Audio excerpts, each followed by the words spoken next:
अंतरिक्ष से वापस पृथ्वी पर आते समय स्पेस क्राफ्ट फट क्यों जाते हैं? कल्पना चावला भारत की पहली महिला अंतरिक्ष यात्री जो अपने स्पेस क्राफ्ट से वापस लौट रही थी, तो एक विस्फोट के साथ उनका स्पेस क्राफ्ट फट गया और कल्पना चावला के साथ सभी अंतरिक्ष यात्री मारे गए थे। ये इस तरह का पहला हादसा नहीं था। आखिर एक सफल उड़ान के बाद पृथ्वी पर लौटते वक्त अंतरिक्ष यान फट कैसे सकता है?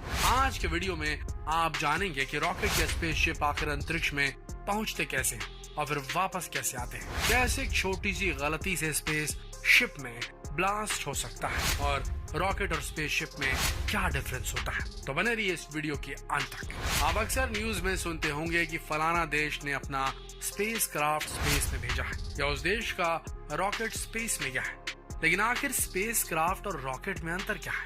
अंतरिक्ष यात्री जिस यान में स्पेस में जाते हैं उसे स्पेस क्राफ्ट कहते हैं, जबकि रॉकेट एक तरह का वाहन होता है, व्हीकल, वन वे, जिसकी मदद से स्पेस क्राफ्ट को दूर अंतरिक्ष में भेजा जाता है। ये बिल्कुल वैसा ही है जैसे आप अपनी कार या जीप को दूसरी बड़ी गाड़ी में रखकर एक जगह से दूसरी जगह ले जाते हैं। इस तरह हम रॉकेट को डिलीवरी बॉय भी कह सकते हैं। अब आखिर इतने बड़े स्पेस क्राफ्ट को स्पेस में ले जाने के लिए रॉकेट की जरूरत क्यों पड़ती? तो उसका रीजन है न्यूटन सर का गति का तीसरा नियम। और अगर आपको ये नियम याद नहीं है तो आपको याद दिला देते हैं, हर क्रिया के बराबर और विपरीत प्रतिक्रिया होती है। Every action has equal and opposite reaction। सबसे पहले रॉकेट में फ्यूल भरा जाता है और जब रॉकेट ऊपर जाता है तो ये फ्यूल जलता है, जिसकी वजह से तेज गति से गर्म हवा को पीछे की ओर फेंकता है, जिससे रॉकेट को आगे की दिशा में जाने के लिए इक्वल प्रोपोर्शंस का फोर्स मिलता है और वो आगे बढ़ जाता है। देखा जाए तो रॉकेट केवल एक इंजन होता है जो स्पेस क्राफ्ट को स्पेस तक लेकर जाता है। एरोप्लेन और रॉकेट के ऊपर जाने का फंडा कुछ सेम ही है, लेकिन एरोप्लेन को ऊपर जाने के लिए बाहर की ऑक्सीजन की जरूरत पड़ती है, जबकि रॉकेट को बाहरी ऑक्सीजन की जरूरत नहीं पड़ती है। ऐसा इसलिए होता है क्योंकि अर्थ के एटमॉस्फेयर के बाहर हवा मौजूद नहीं होती, इसीलिए ऑक्सीडाइजर रॉकेट के अंदर ही बनाए जाते हैं ताकि रॉकेट बाहरी ऑक्सीजन के बिना भी आसानी से उड़ सके। रॉकेट के इंजन में दो तरह के फ्यूज का यूज किया जाता है जिसे प्रोपेलेंट कहा जाता है। एक होता है सॉलिड प्रोपेलेंट और दूसरा लिक्विड प्रोपेलेंट, लेकिन स्पेस में ज्यादा जरूरत लिक्विड प्रोपेलेंट की पड़ती है क्योंकि इसे आसानी से किसी भी एटमॉस्फेयर में मेंटेन किया जा सकता है। रॉकेट के चारों ओर बूस्टर रॉकेट लगे होते हैं जो इसे तेज स्पीड से पृथ्वी से दूर ले जाते हैं और इसे पृथ्वी के ग्रेविटेशनल फोर्स एरिया से बाहर निकाल देते हैं। जब तक रॉकेट अर्थ के एटमॉस्फेयर में रहता है तभी तक सॉलिड प्रोपेलेंट का यूज किया जाता है। पृथ्वी से लाखों किलोमीटर दूर जाने के बाद जब रॉकेट का फ्यूल खत्म होने लगता है तब सभी रॉकेट धीरे धीरे अलग होने लगते हैं। आखिर में केवल स्पेस क्राफ्ट रह जाता है और ये अपने निर्धारित ऑर्बिट में जाकर सेट हो जाता है। इस तरह रॉकेट पृथ्वी पर वापस नहीं आ पाते, वो अंतरिक्ष में ही गिर जाते हैं। अब बात करते हैं स्पेस क्राफ्ट की। वैसे तो स्पेस क्राफ्ट बिल्कुल किसी एरोप्लेन की तरह होता है जिसमें अंतरिक्ष यात्रियों के लिए रहने, सोने, खाने पीने के साथ साथ उनके एंटरटेनमेंट और एक्सरसाइज करने का भी पूरा इंतजाम रहता है। स्पेस क्राफ्ट के आगे वाले हिस्से में उसका कंट्रोलिंग पैनल होता है और यहीं से अंतरिक्ष यात्री स्पेस क्राफ्ट को कंट्रोल करते हैं। यह पूरा कंट्रोलिंग सिस्टम धरती के नेविगेशनल सिस्टम से जुड़ा होता है। स्पेस क्राफ्ट में काफी एडवांस और अपडेटेड मशीनरी और लैब मौजूद होता है जिसकी मदद से अंतरिक्ष यात्री अपनी स्पेस रिसर्च और एक्सपेरिमेंट करते हैं। जब अंतरिक्ष में इनका काम पूरा हो जाता है तब समय आता है इनके पृथ्वी पर वापस आने का। तो चलिए अब ये भी जान लेते हैं कि स्पेस क्राफ्ट अंतरिक्ष से वापस कैसे आते हैं, लेकिन इससे पहले एक और जरूरी चीज के बारे में जान लीजिए, लॉन्च पैड। इसे हम अपनी भाषा में रॉकेट का एयरपोर्ट भी कह सकते हैं। बिना लॉन्च पैड के किसी भी रॉकेट को लॉन्च नहीं किया जा सकता। जब स्पेस क्राफ्ट को लॉन्च करने की तैयारी की जाती है तो उसे एक लॉन्च पैड पर रखा जाता है। स्पेस क्राफ्ट के वजन के हिसाब से ही लॉन्च पैड की सेटिंग की जाती है। यहीं रॉकेट में फ्यूल भरा जाता है और साथ ही बाकी जरूरी काम भी यहीं निपटाए जाते हैं। अब तक हमने रॉकेट और स्पेस क्राफ्ट के बारे में बहुत कुछ जान लिया। तब बात करते हैं इंटरनेशनल स्पेस स्टेशन की। इंटरनेशनल स्पेस स्टेशन कई देशों का संयुक्त अभियान है। ये एक ऐसा खास आर्टिफिशियल सैटेलाइट है जिस पर अंतरिक्ष यात्री कई दिनों तक रह सकते हैं।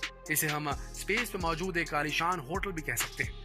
यहाँ एस्ट्रोनॉट्स के रुकने और उनके एंटरटेनमेंट के लिए सभी सामान मौजूद होते हैं। इसे 21 साल पहले 20 नवंबर 1998 को प्रक्षेपित कर पृथ्वी की निचली कक्षा में स्थापित किया गया था और तब से ही यहाँ कई अंतरिक्ष यात्री रह चुके हैं। पृथ्वी से वैज्ञानिकों द्वारा समय समय पर अंतरिक्ष यात्रियों के लिए खाने पीने का सामान जरूरी मशीनें और फ्यूल वगैरह भेजा जाता है और वहीं से अंतरिक्ष यात्री ये सारा सामान दोबारा प्राप्त कर सकते हैं। अब बात करते हैं स्पेसक्राफ्ट की back to the earth journey की। एक्चुअली ये इतना आसान नहीं होता क्योंकि स्पेसक्राफ्ट जब स्पेस में गया था तो वो एक रॉकेट की हेल्प से स्पेस में पहुंचा था, लेकिन अब उसके पास कोई भी रॉकेट नहीं है, इसलिए ये यात्रा अक्सर बड़ी डरावनी और कठिन होती है। स्पेसक्राफ्ट पृथ्वी के चारों ओर 17,500 किलोमीटर प्रति घंटे की स्पीड से ट्रैवल कर रहा होता है। स्पेसक्राफ्ट पृथ्वी पर वापस आने के लिए पृथ्वी की कक्षा के चारों ओर चक्कर लगाते हुए धीरे धीरे पृथ्वी के एटमॉस्फेयर में प्रवेश करता है। अगर वो ऐसा नहीं करेगा तो पृथ्वी के एटमॉस्फेयर में एंटर करते ही उसमें आग लग जाएगी। स्पेसक्राफ्ट पृथ्वी के एटमॉस्फेयर में एंटर करता है उस वक्त स्पेसक्राफ्ट जमीन के पैरेलल ना होकर थोड़ा ऊपर उठा हुआ होता है, क्योंकि पृथ्वी के वायुमंडल में प्रवेश करते हुए स्पेसक्राफ्ट को तेज हवाओं का सामना करना पड़ता है। इस हवा के प्रेशर और फ्रिक्शन की वजह से स्पेसक्राफ्ट में आग लग सकती है और अगर ऐसा हुआ तो एक पल में ही स्पेसक्राफ्ट के साथ उसमें बैठे अंतरिक्ष यात्री भी जलकर मर सकते हैं। इससे बचने के लिए स्पेसक्राफ्ट के ऊपर एक विशेष प्रकार की हीट इंसुलेशन शीट लगाई जाती है। यदि किसी कारणवश ये चादर ना हो या फिर टूट जाए तो स्पेसक्राफ्ट जलकर राख हो सकता है। कल्पना चावला के केस में भी ऐसा ही कुछ हुआ था। जैसे जैसे स्पेसक्राफ्ट पृथ्वी के सतह के नजदीक आता है वो पृथ्वी के पैरेलल हो जाता है और जिस तरह एरोप्लेन रनवे पर लैंडिंग करता है बिल्कुल उसी तरह स्पेसक्राफ्ट भी लैंड करता है। एरोप्लेन की तरह लैंडिंग करते वक्त स्पेसक्राफ्ट के पहिए खुल जाते हैं, लेकिन एयरपोर्ट पर लैंडिंग करते वक्त स्पेसक्राफ्ट की स्पीड बहुत ज्यादा होती है, इसलिए जब ये रनवे पर लैंडिंग करता है तो उसमें पीछे की तरफ एक पैराशूट खुल जाता है और ये आसानी से लैंड कर पाता है और सभी अंतरिक्ष यात्री सुरक्षित पृथ्वी पर वापस आ जाते हैं। अब आपको एक राज की बात बताते हैं। आपने देखा होगा कि जब अंतरिक्ष यात्री स्पेस में जाते हैं तो वो व्हाइट सूट पहनते हैं और जब वापस आते हैं तो ऑरेंज। ऐसा क्यों? दरअसल जब अंतरिक्ष यात्री स्पेस में जाते हैं तो उन्हें स्पेस में काफी अंधेरे का सामना करना पड़ता है और अंधेरे में व्हाइट कलर को देखना आसान होता है, इसीलिए वो व्हाइट सूट पहनते हैं और जब वो स्पेस से वापस लौटते हैं तो धरती पर तेज प्रकाश होता है। ऐसे में ऑरेंज कलर को अधिक रोशनी में भी आसानी से देखा जा सकता है, इसलिए वो ऑरेंज सूट पहनते हैं। उम्मीद है अब आपको रॉकेट और स्पेसशिप से जुड़े सभी सवालों के जवाब मिल गए होंगे, लेकिन अभी भी कोई क्वेश्चन अगर माइंड में आ रहा है तो कमेंट जरूर करें। ये जानकारी आपको कैसी लगी हमें कमेंट करके जरूर बताइए और इस जानकारी को जितना हो सके उतना शेयर करें फेसबुक पर, व्हाट्सएप पर, यूट्यूब पर। कल मिलते हैं एक और दिलचस्प वीडियो में एक और दिलचस्प जानकारी के साथ। तब तक के लिए आप सबका इस वीडियो के अंत तक बने रहने के लिए दिल से धन्यवाद।